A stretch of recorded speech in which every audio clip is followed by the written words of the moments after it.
আরে কইনা কাপড়ের মতো কিউট স্মাইল দিয়ে আসল কাজটা করুন না হরিপদ বাবু। হ্যাঁ হ্যাঁ, মেয়ে তো, মেয়ে আসছে, একটু রেডি হচ্ছে। হ্যাঁ হ্যাঁ, কোনো অসুবিধা নেই, রেডি হোক না। আপনি চুপ করুন তো বিশ্বধর বাবু, মেয়ে যখন আপনাকে দেখাবো বলেছি তখন মেয়ে তো আপনি দেখবেনই, আমি আসল কাজটা করার কথা বলছি।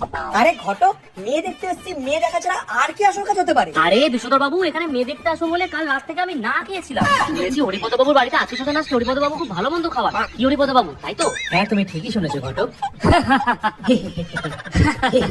এটাই করেছি তাহলে? আজব মানুষ তো, এখনো বসে আছেন, যেতে পারছেন না খাবারগুলো আনতে?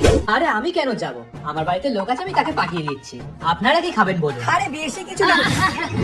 আসলে উনি বলতে চাইছেন যে বেশি কিছু না, ওই 30 পিস রসগোল্লা, 20 পিস নলেনগুড়া সন্দেশ, আর 20 পিস সিঙ্গারা, আর যদি জিলিপি পছন্দ হলে জিলিপি, আর বেশি কিছু না।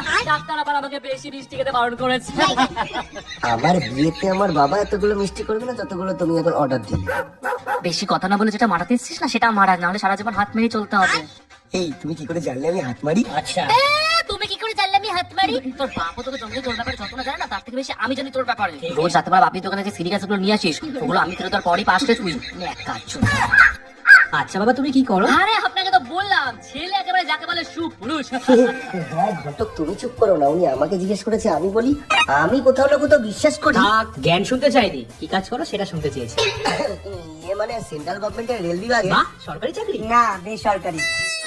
ইয়ে মানে দুটোরই ইচ্ছা ছিল, কিন্তু অনেকবার চেষ্টা করার পর যখন হলো না, তখন সিদ্ধান্ত নিলাম বাবার দুধের ব্যবসাটায়। সে দুধ থেকে মনে পড়লো, গিন্নি কোথায় দেখছি না তো? গিন্নি আমার বাড়িতে নেই, একটু বাইরে গেছে। কিন্তু তোমার এইভাবে মনে করার কারণ খুব খারাপ ঘটক। হ্যাঁ, তুমি কি বলছিলে বাবা? আসলে আমাদের 20টা গরু মোষ ছিল, আর এখন 15টা। বেশ ভালো বেড়েছে। মানে বেচে দিয়েছি, আর দুটো 2 সপ্তাহ পরে সে নিয়ে যাবে।